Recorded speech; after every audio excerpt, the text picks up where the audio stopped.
অ্যাডিলেডে pink বল টেস্টে এবং সিরিজের দ্বিতীয় টেস্ট ম্যাচে লজ্জার হার হয়েছে অস্ট্রেলিয়ার বিরুদ্ধে ভারতের। তাই তৃতীয় টেস্ট দলে নয়াভাবে এবং নতুন পরিকল্পনা নিয়ে নামতে চলেছে ভারতীয় দল। তৃতীয় টেস্ট দলের জন্য নয়া দল ঘোষণা বোর্ডের ডাক পাচ্ছেন রাহানে পূজারা। মোহাম্মদ শামিই বা কবে ফিরবেন বর্ডার গাভাস্কার ট্রফিতে? ওদিকে অশ্বিন কি সত্যি অবসর ঘোষণা করতে চলেছে? বিস্তারিত এই প্রতিবেদন থেকে জানাবো। তার আগে বলে রাখি, আপনি যদি আমাদের চ্যানেলে নতুন হয়ে থাকেন তাহলে অবশ্যই আমাদের চ্যানেলটি সাবস্ক্রাইব করে দিয়ে যাবেন। আসুন জেনে নেওয়া যাক বিস্তারিত। মূল ভিডিওতে যাওয়ার আগে বলে রাখি, এখন থেকে বই কেনার জন্য আপনাকে আর বসিরহাট, বারাসাত, কলকাতা ছুটতে হবে না। সুলভ মূল্যে এবং বিশ্বস্ত এসব বই পড়ি লাইব্রেরিতেই পেয়ে যাবেন সমস্ত রকমের বই সর্বাধিক ছাড়ে। নার্সারি থেকে প্রাথমিক, মাধ্যমিক, উচ্চ মাধ্যমিক, কলেজ, বিভিন্ন প্রতিযোগিতামূলক পরীক্ষা ও গিফটের বই বিক্রয় করা হয়। এছাড়াও ছোটদের ছড়ার বই, খাতা, পেন, পেন্সিল, স্কুল ব্যাগ ও অন্যান্য শিক্ষণীয় সামগ্রী সুলভ মূল্যে বিক্রি করা হয়। এছাড়াও সমস্ত ক্লাসের সহায়িকাও পেয়ে যাবেন এসো বই পড়ি লাইব্রেরিতে। সঠিক ঠিকানা মেট্রো পয়েন্ট অনলাইন, কাঁকড়া, দক্ষিণপাড়া, 26 নম্বর রেলগেটের সন্নিকট। Online form fill up, xerox, photo lamination, টাকা ট্রান্সফার, ব্যাংকের টাকা জমা তোলা, Aadhaar card, voter card, ration কার্ডের কাজও এখানে হয়। যে কোনো কারণে এবং বই অর্ডার দিতে যোগাযোগ করুন 9851600636 এই নম্বরে। অ্যাডিলেডে বিপর্যস্ত টিম ইন্ডিয়া। তৃতীয় দিনের সকালে অস্ট্রেলিয়ার বিপক্ষে হজম করতে হয়েছে লজ্জার হার। 10 উইকেটের ব্যবধানে গোলাপি বলের টেস্ট ছিনিয়ে নিয়েছেন প্যাট কামিন্সরা। পার্থের দুরন্ত জয় আত্মবিশ্বাসের শিখরে পৌঁছে দিয়েছিল ভারতীয় শিবিরকে। নিয়ে অ্যাডিলেডের পারফরম্যান্স ফের বাস্তবের রুক্ষ জমিতে আছড়ে ফেলেছে কোহলি রোহিতদের। পরাজয়ের ময়নাতদন্ত শুরু হয়ে গিয়েছে গতকাল থেকেই। মূলত ব্যাটিং ব্যর্থতাই যে বিপর্যয়ের নেপথ্যে সে বিষয়ে মোটামুটি একমত সকলেই। স্কোরবোর্ডে যথেষ্ট রান ছিল না। স্টার কামিন্সদের বিপক্ষে প্রতিরোধের মুখ হয়ে দাঁড়াতে পারেননি কেউই, বলছে বিশেষজ্ঞ মহল। আঙুল ঠুকতে শুরু করেছে রোহিত রাহুলদের দিকে। দাবি উঠছে ব্যাটিং অর্ডার ঢেলে সাজানোর। এই পরিস্থিতিতে অনেক বিশেষজ্ঞ মহল আন্দাজ করছে যে ডাক আসতে পারে আজিঙ্কিয়া রাহানে এবং চেতেশ্বর পূজারার। অ্যাডিলেডে অস্ট্রেলীয় পেসারদের গতি ও সুইংয়ের বিরুদ্ধে বেশ সংঘর্ষ করতে হয়েছে ভারতীয় ব্যাটারদের। যশস্বী জয়সওয়াল, শুভমন গিলদের মতো তরুণ তুর্কিকে দেখা গিয়েছে বলের লেন্থ আন্দাজ না করতে পেরে লেগ বিফোর হতে। রোহিতের ক্ষেত্রে ঘাতক হয়ে দেখা গিয়েছে ইন সুইং, আর কোহলিকে আরও একবার কাবু করেছে অফ স্টাম্পের বাইরের লাইনের ডেলিভারি। এই মুহূর্তে টিম ইন্ডিয়ার ব্যাটিংয়ে অভিজ্ঞতার প্রয়োজন রয়েছে বলেই মনে করছেন ক্রিকেট মহল। স্কোয়াডে যারা রয়েছেন তাদের মধ্যে কারো ক্রিজ আগলে রেখে ম্যারাথন ইনিংস খেলার দক্ষতা তাদের রয়েছে কিনা সে বিষয়ে সন্দিহান অনেকেই।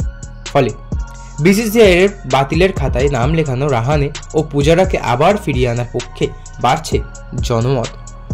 1 বছরেরও বেশি সময় ধরে ভারতীয় টেস্ট দলে ব্রাত্য পূজারা ও রাহানে। প্রথমজন বর্তমানে কমেন্ট্রি করছেন আর দ্বিতীয়জন খেলছেন সৈয়দ মুশতাক আলী ট্রফি, কিন্তু তাদের অস্ট্রেলিয়াতে থাকা উচিত বলে মনে করা হচ্ছে। ব্যাগি গ্রিনদের বিপক্ষে দুর্দান্ত পরিসংখ্যান পূজারার। 11 ম্যাচে করেছেন 993 রান। 2018 ও 2019-এর সিরিজে সেরা ক্রিকেটারের পুরস্কারও পেয়েছিলেন তিনি। 2020 এবং 2021-এর বর্ডার গাভাস্কার ট্রফিতেও মরিয়া প্রতিরোধ দেখা গিয়েছিল তার ব্যাটে। পিছিয়ে নেই রাহানেও। 2020 এবং 2021-এর সিরিজে বিরাটের অবর্তমানে তিনটি টেস্টে নেতৃত্ব দিয়েছিলেন তিনি। তার হাত ধরেই গাব্বা বিজয়ের অসাধ্য সাধন করেছিল দল। মেলবোর্নে কঠিন পরিস্থিতিতে 17 রান রয়েছে তার। শুভমন রাহুলদের বদলে 2 অভিজ্ঞ মুখ থাকলে হয়তো এমন বেসামাল দেখাতো না ব্যাটিংয়ে। শামির জন্য অপেক্ষায় টিম ইন্ডিয়া। রাহানে বা পূজারার আদেও ডাক পাবেন কিনা তা সময় বলবে। তবে শেষ 3টি ম্যাচে মোহাম্মদ শামির খেলার সম্ভাবনা উজ্জ্বল। চোট সারিয়ে মাঠে ফিরেছেন তারকা পেসার। সৈয়দ মুশতাক আলী ট্রফিতে খেলেছেনও তিনি। সূত্রের খবর তার ভিসা রেডিও হয়ে গিয়েছে, শুধু এখন অস্ট্রেলিয়ায় যাওয়া বাকি। দিন কয়েকের মধ্যেই দলের সাথে যোগ দিতে পারেন বাংলার ক্রিকেটার। গতকাল ম্যাচ শেষে রোহিত শর্মাকেও প্রশ্ন করা হয়েছিল শামির ব্যাপারে। সাবধানী শোনালো ভারত অধিনায়ককে তিনি জানান ও লম্বা বিরতির পর মাঠে ফিরছে। মুস্তাক আলী ট্রফিতে খেলার সময় ওর হাঁটু ফুলে গিয়েছিল। ওকে সবসময় পর্যবেক্ষণে রাখা হয়েছে। যদি ও ফিট হয়ে যায় তাহলেই ভারতীয় দলে ফিরিয়ে আনা হবে। স্বামীর উপর কোনো বাড়তি চাপ আমরা সৃষ্টি করতে চাই না। প্রসঙ্গত, ওদিকে অ্যাডিলেড টেস্টে হারতেই নাকি অবসর ঘোষণা করতে পারেন রবিচন্দ্রন অশ্বিন। অ্যাডিলেড টেস্টে শেষ হলো ভারতীয় দলের তারকা অলরাউন্ডার রবিচন্দ্রন অশ্বিনের ক্যারিয়ার। 37 বছর বয়সী তারকা ক্রিকেটার ভারতীয় টেস্ট দলের অন্যতম সেরা অলরাউন্ডারদের একজন। ভারতীয় ক্রিকেটের ইতিহাসে একটি বড় নাম হলো রবিচন্দ্রন অশ্বিন। প্রথম টেস্টে পার্থের মাটিতে খেলার সুযোগ হয়নি তারকা অলরাউন্ডারের, তবে দ্বিতীয় টেস্টে সরাসরি জায়গা হয় তার। ভারতের জার্সিতে 100-র বেশি টেস্ট ম্যাচ খেলার অভিজ্ঞতা রয়েছে তার। পাশাপাশি এই ফরম্যাটে ভারতের দ্বিতীয় সর্বাধিক উইকেট টেকার হলেন তিনি ব্যাট হাতে এবং বল হাতে বেশ কয়েকটি ম্যাচে উইনিং ইনিংস খেলিয়ে দিয়েছেন। গতবার অস্ট্রেলিয়া যখন ভারতের বর্ডার গাভাস্কর ট্রফি সিরিজ খেলতে পৌঁছেছিল তখন সিরিজের সেরা হয়েছিলেন তিনি। তবে চলতি সময় ফর্মের সঙ্গে লড়াই করেছেন ভারতীয় দলের তারকা অলরাউন্ডার। দ্বিতীয় টেস্টে বল হাতে সফল হয়নি রবিচন্দ্রন অশ্বিন। দেশের মাটিতে অন্যতম সফল খেলোয়াড় হলেন তিনি, তবে বিদেশের মাটিতে দলে জায়গা পেতে বেশ সংঘর্ষ করতে হয়েছে তাকে বারংবার। তবে দ্বিতীয় টেস্ট ম্যাচে তাকে সুযোগ দিতেই সমাজ মাধ্যমে শুরু হয়েছিল চর্চা।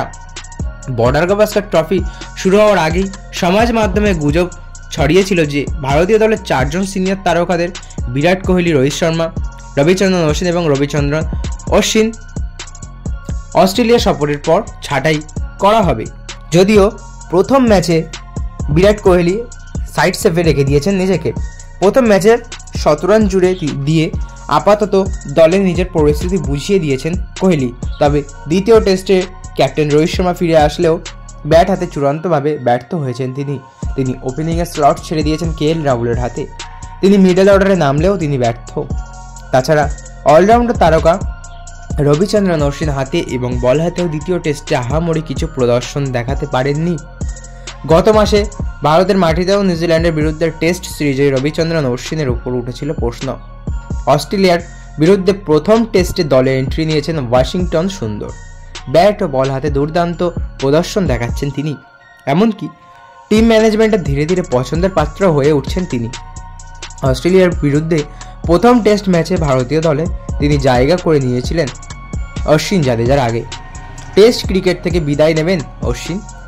দ্বিতীয় টেস্টে অশ্বিনের বিচ্ছিন্ন প্রদর্শনের পর ভারতীয় দলে তার জায়গা পাওয়াটা বেশ কষ্টের হয়ে উঠেছে। আগামী দিনে তাকে অবসর নিতে দেখা যেতেও পারে। দ্বিতীয় টেস্টে 18 ওভার বোলিং করে 53 রান দিয়ে একটি উইকেট পেয়েছেন তিনি এবং ব্যাট হাতে প্রথম ইনিংসে 22 এবং দ্বিতীয় ইনিংসে করেছেন 67 রান। তো বন্ধুরা, এই ছিল আজকের ভিডিও। আশা করি ভালো লেগেছে। ভালো লাগলে অবশ্যই একটি লাইক করবেন এবং আপনার কি মতামতটা কমেন্ট বক্সে অবশ্যই জানিয়ে দেবেন। ধন্যবাদ।